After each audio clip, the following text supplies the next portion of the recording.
வெற்றிடத்தை காற்று மட்டுமே நிரப்பும். அதுபோலவே அரசியல் வெளியில் ஏற்படும் வெற்றிடத்தை காத்திரமான கட்டுவார்.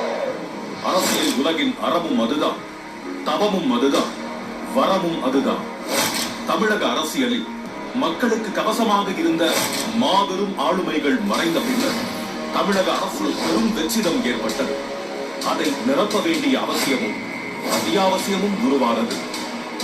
காலம் தன் தேவையை தானே நிறைவேற்றிக் கொள்ளும். அந்த அடிப்படையில் ஓர் அரசியல் தேவை ஏற்படும் போதுதான் மாபெரும் அரசியல் இயக்கம் தோன்றும்.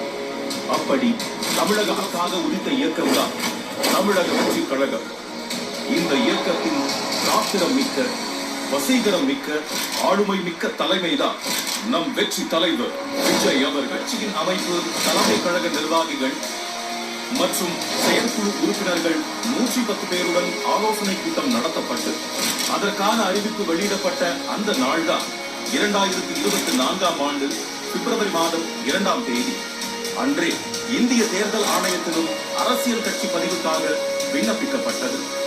தலைவர், பொதுச் செயலாளர், பொருளாளர், தலைமை நிலைய செயலாளர் மற்றும் கொள்கை பரப்பு துணை செயலாளர் என தலைமை கழகத்தின் முக்கிய நிர்வாகிகளை அறிவித்தார் நம் வெற்றி தலைவர். பாண்டிச்சேரியில் பாலியல் வன்முறைக்கு ஆளான பெண்ணுக்காக ஓங்கி குரல் கொடுத்த கண்டன அறிக்கைதான் தலைவரின் முதல் அரசியல் அறிக்கை. பெண்களுக்கான முக்கியத்துவத்தை கழகத்தின் தன் இயல்பாகவே ஆக்கினார் நம் வெற்றி தலைவர். கட்சிக்கான உறுப்பினர் சேர்க்கை அளித்து கட்சியின் பெண் தோழர் ஒருவரையே பொறுப்பாளராக அறிவித்ததே அதற்கு சாட்சி. கட்சியில் உறுப்பினராக சேர்வதற்கு வாக்காளர் அடையாள அட்டை என்னும் ஆதார் என்னும் கட்டாயம் என்று அறிவிக்கப்பட்டது.